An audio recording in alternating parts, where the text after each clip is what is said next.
Hi, I'm Ilene Dillon, and I'm here with Mary Jo Halligan for today's conversation.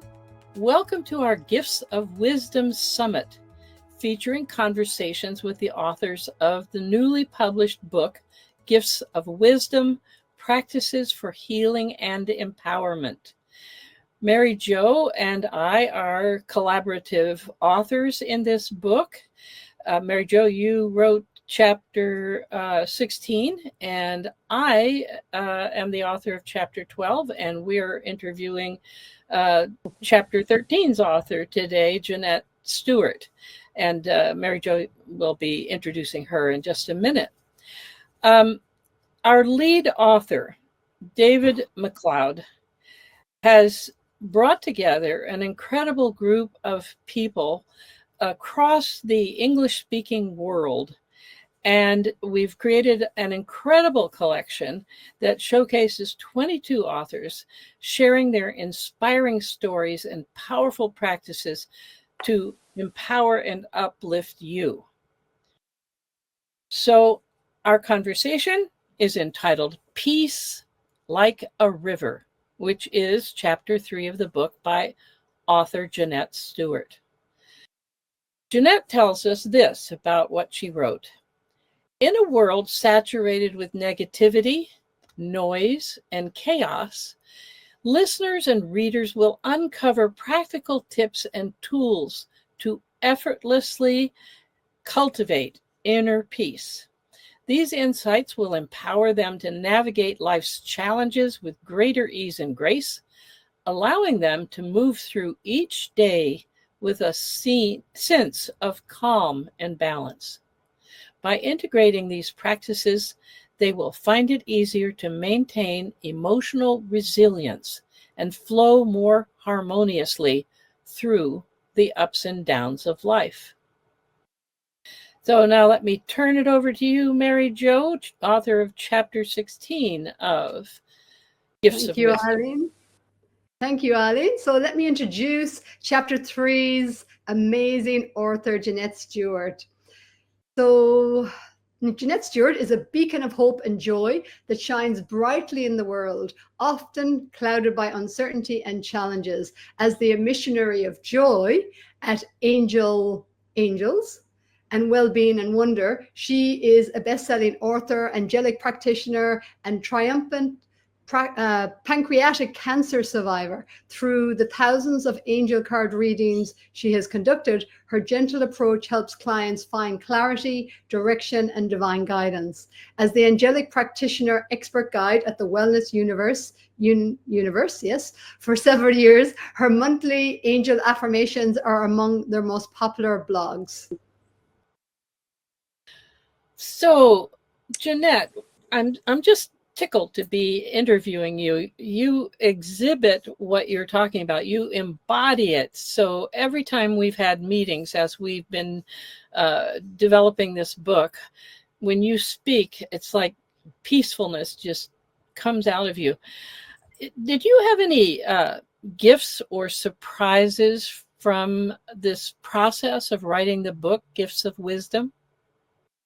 Well, I think the thing that surprised me the most, Ilene, is what a fabulous group that David has put together. I'm in awe of our final product, and it's just an honor to be here with so many wonderful folks sharing their experiences of life and their triumphs over adversity.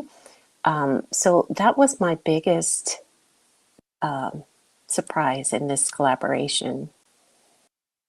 Great. Wonderful. Do you want to continue, Ilene? Are you passing it over? Passing it over. Okay, so what I'd like to ask you, Janette, is what are you most excited and eager to share with our audience today? Oh boy, I'm excited. I wish you guys could have been in the green room when we were getting ready for this broadcast. There were lots of moving pieces, and we maintained a sense of humor, which got us through the hard parts.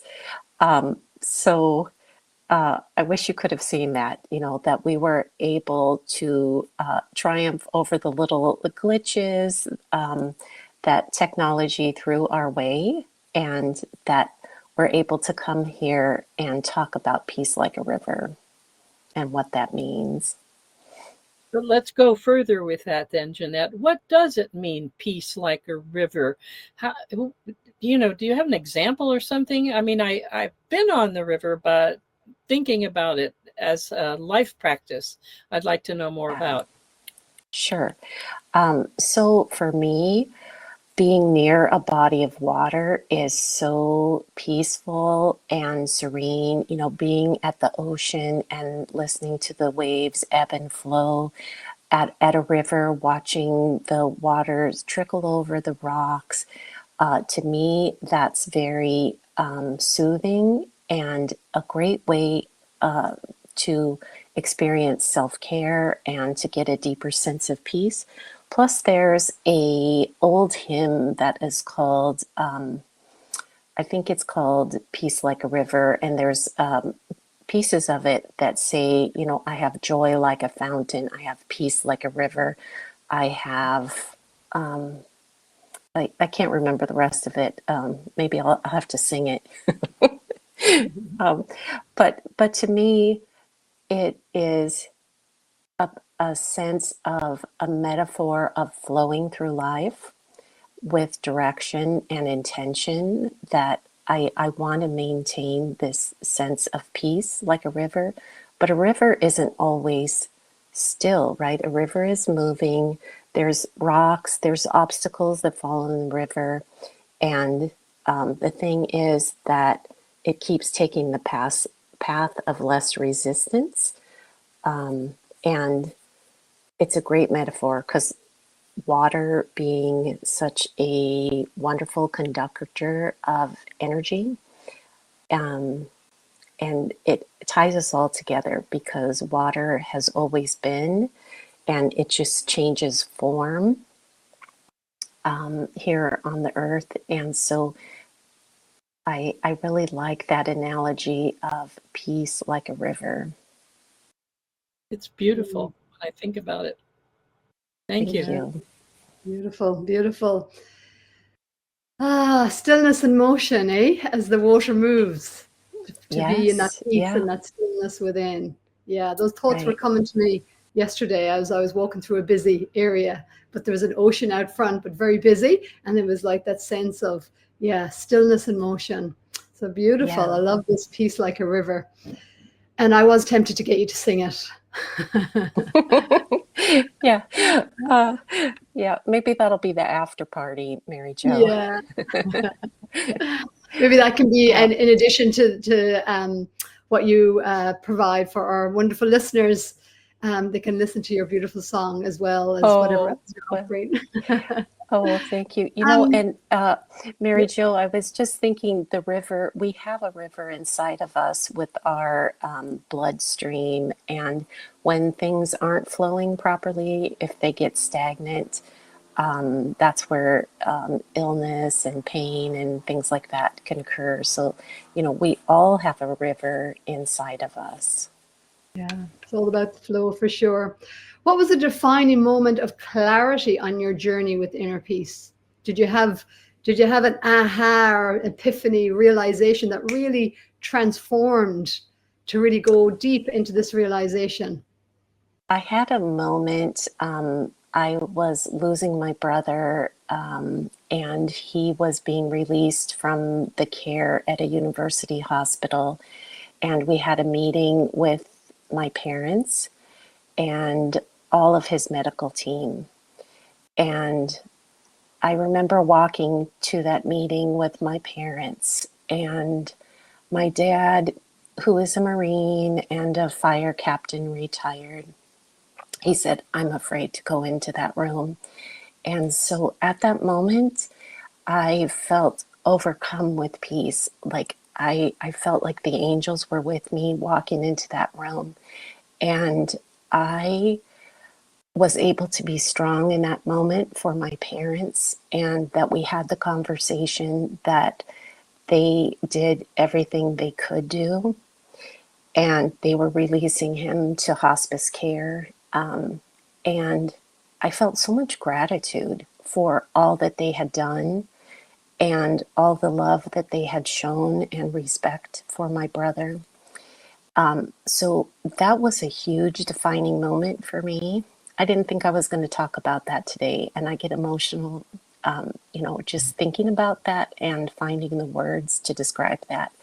But that was a true defining moment for me, to be able to find my words during that tragic time of our lives, but it was also beautiful. So thank you for asking that. Thanks for sharing. You know, as you share it, Janette, what was it that you actually did inside of yourself to get yourself there? I think, Ilene, I asked the divine to be with me. I had prayed with a coworker the night before, and he bestowed his blessings on me and my family as we went forward with that meeting. And that we're never alone. We always have the love and support of others, our angelic team, our loved ones on the other side. And that, I think, gave me the strength to move forward and to be there and be strong for my parents, and also to be an advocate for my brother, and to be a representative from our family to show the love and gratitude that we felt for their care for him, for his time there at the hospital, that they tried everything they could. So, Well, thank you so much for sharing this. It's really just beautiful, and an area that people don't often like to talk about. But I find when we can embrace love through the dying process, it's so nourishing. And it seems like when you're peaceful like a river, you can embrace, you can have more love going through you, and that's really lovely. Thank you. So, Mary Jo, you're the love person. What's your next question? Well, I think what you shared there was a beautiful, practical practice to cultivate your being at peace.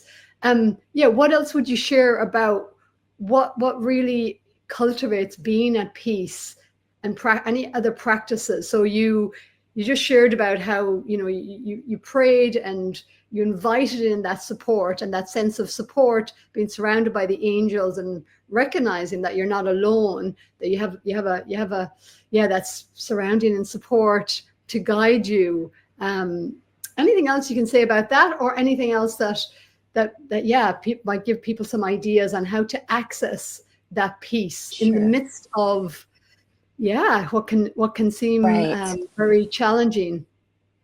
Right. And so, thinking of the metaphor of being at a train station, with people coming and going, and noises and smoke and smells, and, some people are sad, some people are in a hurry, some are running past you, kind of an airport scenario also. But if I can remain in my bubble of peace, I love to do that when I travel. I love to set the intention of, I am surrounded by good drivers if I'm driving. I am surrounded by loving and caring humans. And I also will set that intention if I'm going to a medical appointment. I expect excellent results. I'm only touched by love. So these affirmations of intention are ways that I pave the way for a nourishing experience, despite what else is going on in the world, So The power of intention. Right. You know, And also the there's power choice. of, yeah, Yeah, of sorry. what you pay attention to. What we Yes, pay yeah, attention to, we tend to become. And right. you pay attention to angels. How do you know that angels are there? I'm going to end this with a question of how do you know that Sure. they're there? They're going to help you. Yes. So I'm a feeler. I can feel them. But when I was a kid, I could see them. And I told my mom, "Oh, I see the angels." And she said, "Oh, no, that you're just making it up. You're having a dream." And so for many years, I thought, "Oh, okay, that was just my imagination." But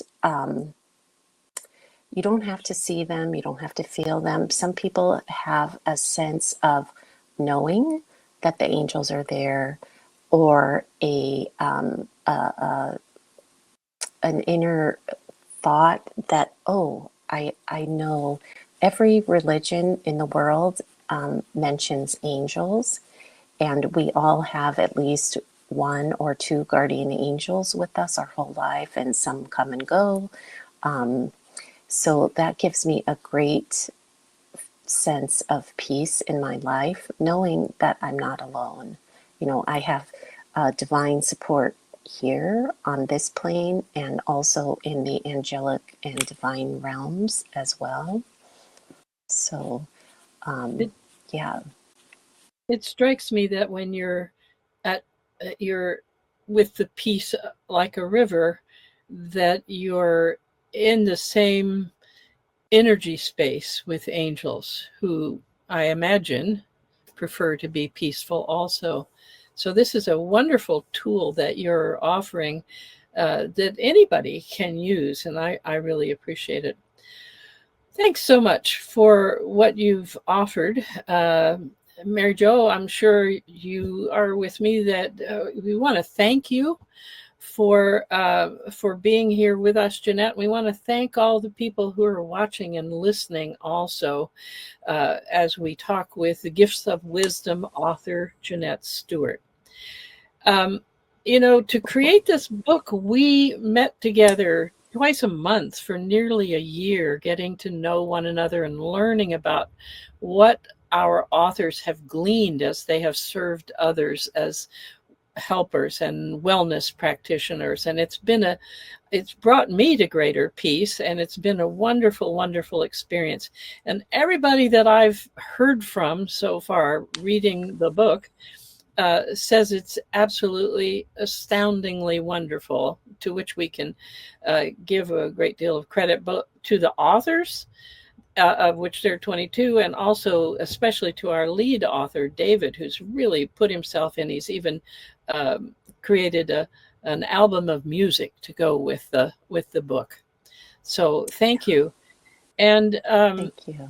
I know to help you receive even more benefits for the people that are watching, that you have created a free gift that will take a deeper dive.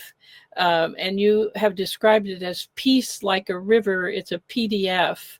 And you highlight 12 ways to cultivate more inner peace in people's lives.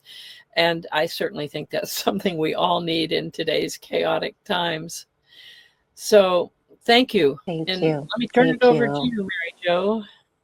Thank Great. you, Ilene. Yeah, Janette. Well, there's a couple of questions because one thing I realized that we never touched on is your incredible recovery from pancreatic cancer. Would you like to share what was a key shift in perception of how you really helped turn that around for yourself, that experience? Well, in my chapter 3, Your Word of the Year, How to Curate the Life of Your Dreams, I talked about the importance of selecting a word of the year. And for my word for 2019, I was diagnosed 4 days into 2019, and my word of the year was flourish. And so I wanted to flourish. I wanted to live. I wanted to be vibrant. I wanted to be filled with joy, with peace. And my physical was not that way, but I was focused on how can I flourish in this moment.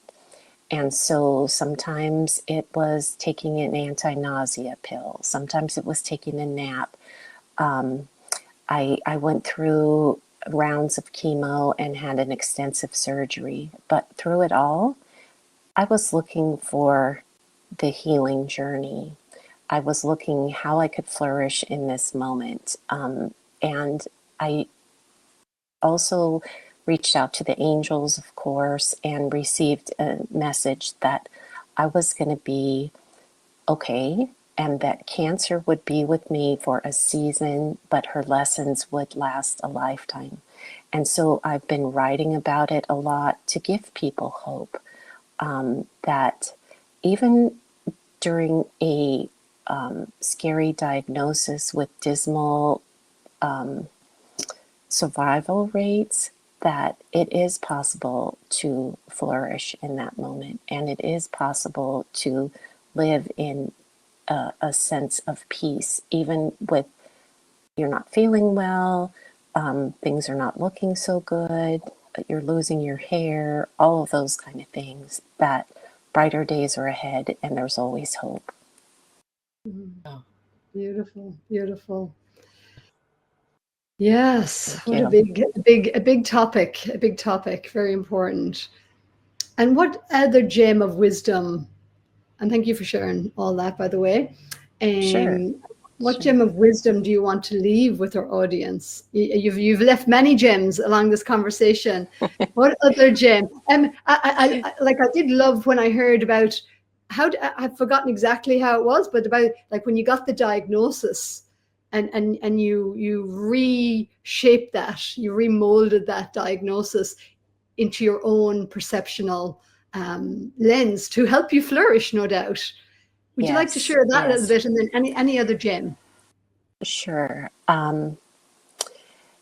So I think it's important to stay present, not to go down the rabbit hole. And I received really good information from my doctor the day I received my diagnosis, that he told me not to go down the rabbit hole, not to look at the internet and scare myself silly, but to stay present, to focus on healing. That I focused on that. I didn't own the diagnosis of pancreatic cancer. I said, I have been diagnosed with pancreatic cancer. I didn't ever say I had it. I said, I have received it, which is a very subtle but huge difference. And that really was empowering for me at a time when I was physically distraught. My whole digestive, everything was in chaos at that time. But I knew that there were brighter days ahead and that it was going to be possible for me to flourish. So thank you. Yeah, so profound, because it's like that level of acceptance that I received a diagnosis, so it released any resistance through fear. So you allowed the journey for yourself and had that trust, hope, whatever that was guiding you to trust the process. And that beautiful quote I love to share, and my partner Steve as well, this too shall pass. Yes. Yeah. That is again, very profound. Yeah, exactly. Yeah, beautiful. Any other gem that you'd like to leave us with today that we haven't covered, that you'd like to leave with the audience? Just that it's possible to have peace like a river despite what's going on in the world around you, that you can tune in and tap into your own river of peace. And you can get my PDF with some ideas on how to do that, and that there's always hope. There's always brighter days ahead. And I just thank you guys both so much for this opportunity today. Great conversation. How do we get your PDF? So it's going to be in the show notes here. And I've also put it in the comments. I'll drop that here, and it'll be included in the summit email as well. Wonderful. Thank you. And let me remind everybody who's watching that our book is called Gifts of Wisdom, Practices for Healing and Empowerment, lead author David MacLeod. And the URL, the link for getting that is also in the chat. And Mary Jo and Janette, this has been, I mean, talk about peace and heart filling. This has been wonderful. Thank you for, once again, for the opportunity of interacting and learn with you and learning from you, both of you. Thank you, Janette. Thank you. It's been wonderful. And to you also. Thank you. Yeah, what a beautiful community to support and uplift and reassure and remind each other of those nuggets of wisdom. Yes. Absolutely.